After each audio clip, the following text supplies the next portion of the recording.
In The Birth of Tragedy, Friedrich Nietzsche deals with the reconciliation of two deities of Dionysus and Apollo, whose correlation embodies and promises a life of unity, subside fragmented individuation, and solace the pessimistic truth of human fate through tragedy. In his Art of Fiction, Henry James highlights that, quote, in fiction, as in other arts, there is and will be always something new to discover, something new to express, something new to describe, unquote. It is the universal teacher that deals with humanity's actions, passions, fears, and hopes. The focus of this talk, though, is on silence as a non-verbal mode of communication inspired by James's interest in meditation and John Cage's Buddhist background that led to the creation of this most controversial work, 4 minutes 33 seconds, a 3-movement piece which takes away all music ideas and is devoid of any sound. According to David Kaufman, Cage attempts to invite, quote, his audience to focus not on the music flowing from the stage but on the sounds around them, unquote. Kaufman explains that much like a zazen sitter, Cage's audience is given the chance to clear their minds and experience the silence. Yet, quote, it is precisely what the audience never hears, since to Cage no silence exists that is not pregnant with sound, unquote. John Cage believes that, quote, what we hear is determined by our own emptiness, our own receptivity, that a note struck on the piano and a cricket's chirp are equal, that music is continuous, it is only we who turn away, unquote. In The Europeans, Henry James accentuates silence to not only depict the cultural dissonance between the American spirit and European sophistication, but also violate the limits of identity.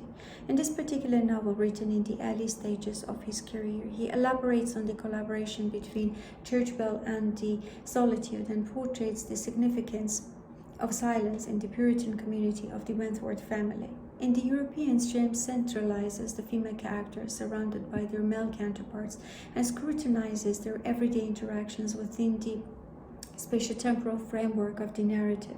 Here, the covert use of voices and sounds along with silence and tranquility is the criterion for understanding each character's capacity for change.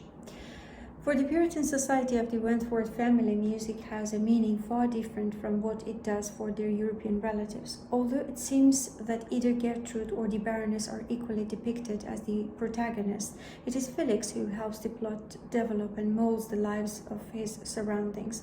He is the fiddler, the painter, the actor, whose mindset withstands the outlook of those who respond only to the tolls of the bells. James juxtaposes the tolls, nature's soundscape, and silence to criticize the closed American society, aiming to reconcile them with their European counterparts.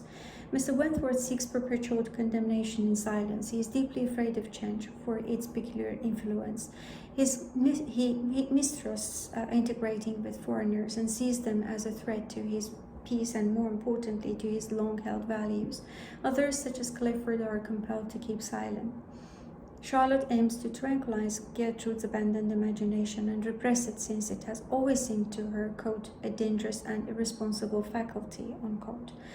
But Gertrude applies silence to eliminate her positions. She enjoys, quote, the sense of being alone, the absence of the whole family, and the emptiness of the house, unquote, that fuels her imagination. She is against the difference that makes her people unhappy. She wonders if one should give parties, go to the theater, read novels, and keep up late hours to dispel what Felix calls a painful view of life, a general way of looking at life, to stop to look at it as a discipline, to look at it as an opportunity. Still, Gertrude's understanding of silence lies in her approach to the hermeneutic of obedience. She rises against the traditions and persists in achieving her dreams. She observes the world from a different standpoint, and silence gives her the ecstasy to do so. In the same fashion, the Baroness has chosen it as a mask to save her reputation and avoid isolation. She is afraid of being abandoned either by Prince Adolf, her husband, or her American relatives who have provided her with shelter and their generosity. For the Baroness, residence is the key to survival in the new environment. She desperately needs time to observe and comprehend her new surrounding. The young Miss Wentworth is appealing to any possible means to see the world, mingle with people, and abandon the old traditions and the tiresome routines people cherish in her place, whereas the Baroness dodges whatever would manifest the light, yet she is also afraid of being isolated. Through the spiral silence theory, Elizabeth Nolan Norman quote, explains how public opinion affects people's lives and behaviors, how it ensures social cohesion and contributes to the decision-making process, unquote. Rousseau refers to it as unwritten laws and argues that man, quote, first achieves the basic feelings of life through the perception of what others think of him, unquote.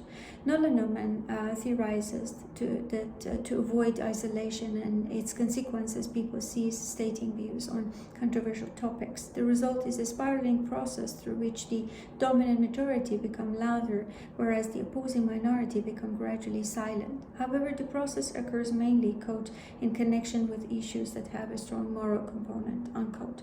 Unlike the conformist characters in the narrative, Eugenia and Gertrude find refuge in silence and use it as a tool to embrace any tone that disturbs discord and harmony. And Felix is the medium for such a transition among the residents of this narrow, regulated society, helping them enjoy a self-realization experience.